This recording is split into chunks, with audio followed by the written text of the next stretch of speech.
Kamu pernah berada dalam kondisi terabaikan, tidak dipedulikan.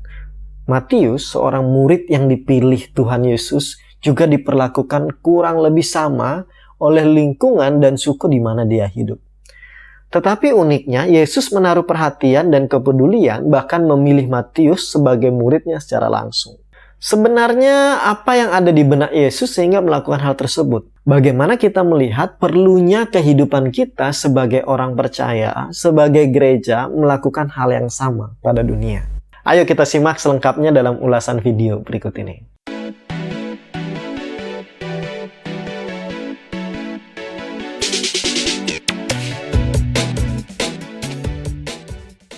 Matius dianggap rendah sebagai orang berdosa yang patut dijauhi karena pekerjaannya. Bahkan pantang bagi orang Yahudi, khususnya golongan Farisi, berbicara dengan mereka yang bekerja sebagai pemungut cukai.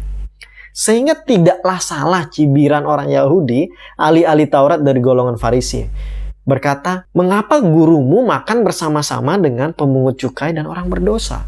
Dalam benak orang Farisi, pemungut cukai dan orang berdosa haruslah dijauhi. Mereka merupakan orang yang tidak pantas berada dalam kedudukan sosial yang sama dan wajar untuk diabaikan. Berbeda dengan sikap Tuhan Yesus. Yesus samakan mereka dengan orang sakit. Yesus tidak memungkiri bahwa pemungut cukai dan teman-temannya adalah orang berdosa. Tetapi mereka perlu diperhatikan. Yesus memperhatikan dan mempedulikan mereka. Mereka perlu pertolongan dan disembuhkan. Yesus melakukan itu. Demikianlah digambarkan keadaan dunia yang membutuhkan pertolongan. Ketika orang Farisi mengabaikan Matius dan orang berdosa lainnya, Yesus datang memberi waktu dan perhatian bagi mereka.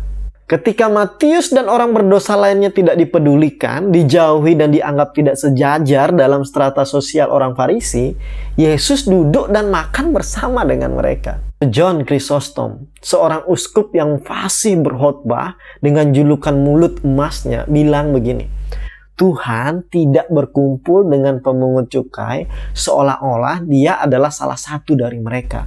Tetapi dia mencari mereka dan menuntun untuk membawa mereka kembali kepada iman mereka yang semula.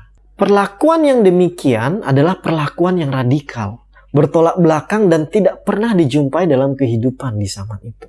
Yesus menunjukkan demikianlah cara memperlakukan manusia, memperlakukan sesama kita, memperlakukan manusia yang berdosa. Mereka sedang sakit dan butuh diperdulikan, butuh diperhatikan, tidak untuk dijauhi. Dan seharusnya demikianlah kita yang percaya kepada Yesus Kristus harus hidup. Meniru apa yang telah dilakukan oleh Tuhan Yesus karena banyak orang butuh diperdulikan. Ingat, yang Yesus kehendaki adalah belas kasihan. Belas kasihan kepada sesama, belas kasihan kepada orang yang berdosa. Berbelas kasihanlah kepada mereka yang sedang sakit, mereka yang diabaikan karena strata sosial dan kemiskinan, serta dipandang karena pekerjaan mereka. Kita sebagai murid Kristus harus hadir seperti Kristus hadir bagi orang yang berdosa. Jika video ini bermanfaat dan memberkati kamu, silakan subscribe, like, dan bagikan. Serta jangan lupa untuk nyalakan notifikasinya.